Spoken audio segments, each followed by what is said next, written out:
شناخت خود باز از اون چیزای اصطلاحات چیز دیگه یه مقدار یه کلک توش هست. این که بهتره اینطوری بگیم، من میگم بهترین کتابایی که معمولا میگم خودتو ورق بزن بهترین کتابه. آره این هست. منتها خب همونم اینکه کجاشو ورق بزنه، به چیا توجه بکنه، اینا مهمه دیگه که گیر نیفته توش. من میگم بهترین کتابای روانشناسی مثل کتاب آشپزی هست. یعنی کتاب آشپزی خوبش کدومه؟ اونه که وقتی نگاه میکنی میبینی چرب و سیاه و ایناست، بعد اینکه این پای گاز بوده. توی کتاب خونه و اون بالا مثلا شیک و اینا فایده ای نداره.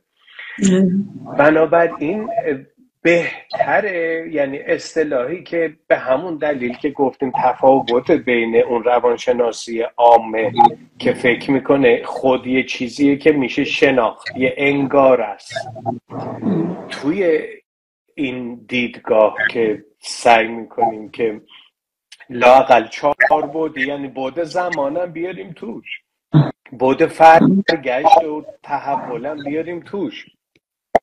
توی این دیدگاه اینجوریه ماجرا که چیزی چون خودشناسی وجود نداره. چون همون موقع که تو داری میگی که من این را از خودم شناختم، داری خودت را آنگونه میسازی. تا قبل از این که این رو بکنی و به این توجه بکنی و اینطوری بنامیش، آنگونه نبود. الان که تو این رو اینگونه دیدی و نامیدی و تفسیر کردی، ساخته شد در تو. پس حالا که با یه همچین چیز نرم و سیال و پیچیده و در حال شدنی سر و کار بریم، بهتره از اصطلاحی که ما اینجا بیشتر به کار میبریم، خویشکاری، اصطلاح قدیمی توی ادبیات ما، خویشکاریه. داریم روی ماده خودمون کار میکنیم، داریم میسازیمش. سلف تکنولوژی، فناوری خوده. بی خود به خودمون دروغ نگیم که من خودم رو شناختم. اینها یه چیزایی، یه مدل هایی است. ما با این مدل ها میریم، توجهمون به یه چیزایی جلب میشه، یک کلاسترایی، یک خوشه هایی از پدیده ها رو برمیداریم، مینامیم، اینا رو در درون خودمون اونطوری داریم میسازیم. پس بهتره با ظرافت تر عمل کنیم، خیلی دنبال چیزایی که گیجمون میکنه و شلوغمون میکنه نباشیم.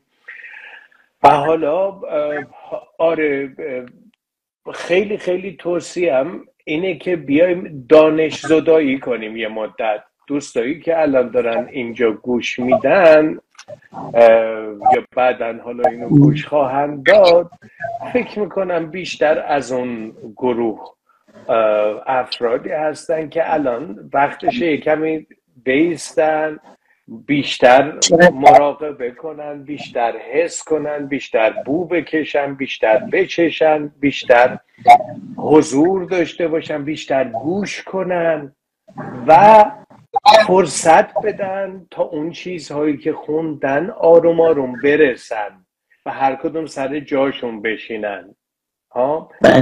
مرور کنن دوباره همونایی که خوندید و مرور کنید. بیشتر مراقبه کنید، بیشتر حس کنید، بیشتر مرور کنید. دنبال هیچ چیز جدید اینا نگردید. اینا شلوغ میکنه. اون چیزی که به کارمون میاد بیشتر حضور و یک پارچگیه.